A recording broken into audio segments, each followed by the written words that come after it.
চোখে দেখলে প্রথমেই যেটা মনে হবে সেটা হলো কৃষকরা যেন নিজের জমিতেই আগুন ধরিয়ে দিচ্ছে। অনেকের কাছে এটা পাগলামি মনে হতে পারে, কিন্তু আসলে এটা একদমই অযৌক্তিক বা ক্ষতিকর কোনো পদ্ধতি নয়, বরং শত শত বছর ধরে ব্যবহার হয়ে আসা একটা কার্যকর কৃষি কৌশল। ফসল তোলার পর সাধারণত জমিতে পড়ে থাকে কঠিন ও মোটা গাছের অংশ, যেটা হাত দিয়ে পরিষ্কার করতে সময়ও লাগে, অনেক খরচও পড়ে বেশি। তাই এই ঝামেলা এড়াতে অনেক কৃষক আগুন ব্যবহার করেন। আগুন দিয়ে পুরো জমি দ্রুত পরিষ্কার করা যায়, কয়েক মিনিটেই সেই শক্ত ডালপালা, গাছের বাকল, শুকনো অংশ পুড়ে ছাই হয়ে যায়। তবে বিষয়টা শুধু জমি পরিষ্কারই সীমাবদ্ধ নয়, আগুন ব্যবহারের আরও গভীর কিছু উপকারিতা রয়েছে, যেটা এই পদ্ধতিকে কার্যকর করে তুলেছে বহু কৃষকের জন্য। আগুন দিয়ে গাছের পুরনো অংশ পোড়ালে শুধু জমি পরিষ্কার হয় না, জমিতে লুকিয়ে থাকা ক্ষতিকর পোকামাকড়, ছত্রাক, আগাছা, এমনকি পরজীবী পর্যন্ত ধ্বংস হয়ে যায়। আগুনের উচ্চ তাপে এদের ডিম, লার্ভা সব পুড়ে মরে।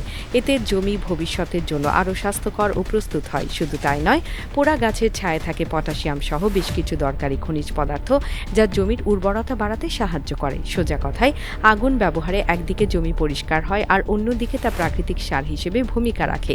এই দুই কাজ একসাথে হয়ে যাওয়ায় কৃষকের সময় ও খরচ দুটোই কমে আসে। বিশেষ করে ইন্দোনেশিয়ার মতো দেশে, যেখানে অনেক সময় হাতে কম সময় থাকে আর জমির আয়তন বিশাল হয়, সেখানে এই পদ্ধতি বাস্তবিকভাবে উপকারী হয়ে উঠেছে। তবে এই পদ্ধতির কিছু ঝুঁকিও রয়েছে। সঠিকভাবে নিয়ন্ত্রণ না করতে পারলে আগুন ছড়িয়ে পড়ে আশেপাশের জমি, গাছপালা বা বসতির দিকে চলে যেতে পারে। এতে শুধু ফসল নয়, পরিবেশ ও মানুষের জীবনও ঝুঁকিতে পড়ে। পাশাপাশি বায়ু দূষণের কথাও বলতে হয়। জমিতে আগুন ধরানোর সময় ধোঁয়া তৈরি হয় প্রচুর, যার মধ্যে থাকে ক্ষতিকর কণা ও গ্যাস। এগুলো বাতাসের মান নষ্ট করে এবং আশেপাশের মানুষের শ্বাসকষ্ট সহ নানা স্বাস্থ্য ঝুঁকি বাড়িয়ে দেয়। তাছাড়া বেশি সময় ধরে একই জমিতে এই পদ্ধতি ব্যবহার করলে মাটির উপরিভাগের জীবাণু ও গঠনেও ক্ষতি হতে পারে। তাই অনেক বিশেষজ্ঞ এখন বলছেন, এই পদ্ধতি পুরোপুরি না ছাড়লেও এর বিকল্প বা আধুনিক নিয়ন্ত্রিত রূপ খুঁজে বের করা জরুরি।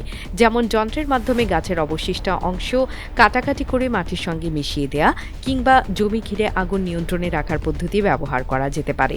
সব মিলিয়ে বিষয়টি হচ্ছে, আগুন দিয়ে জমি পরিষ্কার করাটা ইন্দোনেশিয়া সহ অনেক দেশে এখনও কার্যকর ও বাস্তবিক পদ্ধতি হিসেবেই ব্যবহৃত হচ্ছে, কারণ এতে কৃষকের খরচ কমে, সময় বাঁচে, জমিও পোকামাকড় মুক্ত হয় এবং ছাই জমিতে প্রাকৃতিক সারের কাজ করে। তবে এটা করতে হলে কিছু নিয়ম ও সতর্কতা মানতে হয়, নইলে সেটা পরিবেশ ও কৃষকের কাজের জন্যই হুমকি হয়ে দাঁড়াতে পারে। এবং এখানেই মূল প্রশ্ন, এই প্রাচীন পদ্ধতির ঝুঁকি ও সুবিধার ভারসাম্য কতটা বজায় রাখা যায়, সেটা এখন কৃষি নীতি নির্ধারকদের সামনে সবচেয়ে বড় চ্যালেঞ্জ।